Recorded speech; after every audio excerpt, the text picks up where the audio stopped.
Gujarat police high tech બની રહી છે।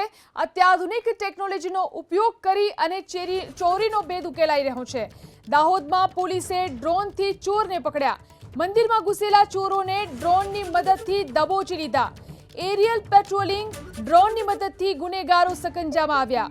પોલીસની કામગીરીને ગૃહ રાજ્યમંત્રીએ પણ વખાણી છે।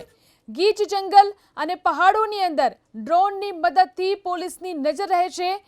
ડ્રોનની મદદથી જંગલમાં ગાંજાના વાવેતરનો પણ પર્દાફાશ થયો છે। તો ગુનેગારોને દબોચવા દાહોદ જિલ્લા પોલીસ હવે હાઈટેક બની છે। Thermal imaging, night vision camera અને ડ્રોનની મદદ લેવાઈ રહી છે।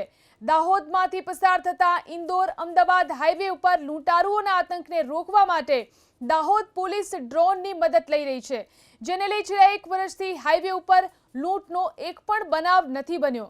ગીચ જંગલ, પહાડો અને મધ્યપ્રદેશ અને રાજસ્થાન બોર્ડર સાથે જોડાયેલો છે દાહોદ જિલ્લો। તેવામાં અહીં ગાંજાની ખેતી કરનાર લોકો ઉપર દાહોદ પોલીસે બોલાવી છે તવાઈ।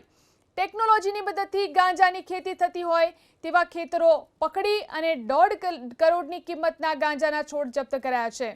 તો પોશ ડોડાની હેરફેર કરતા વાહનોને પણ ડ્રોનની મદદથી પકડી પાડવામાં આવ્યા છે। મોટાભાગના આરોપીઓ મધ્યપ્રદેશથી ટ્રેનમાં આવી અને દાહોદ જિલ્લામાં ગુનાને અંજામ આપે છે। હાઈવે અને રેલવે ટ્રેક સમાંતર હોય છે। હાઈવે ઉપર લૂંટ કરીને ભાગી જાય છે। તેવામાં ડ્રોનની મદદથી રેલવે ટ્રેકની આસપાસ સર્વેલન્સની કામગીરી કરવામાં આવી રહી છે।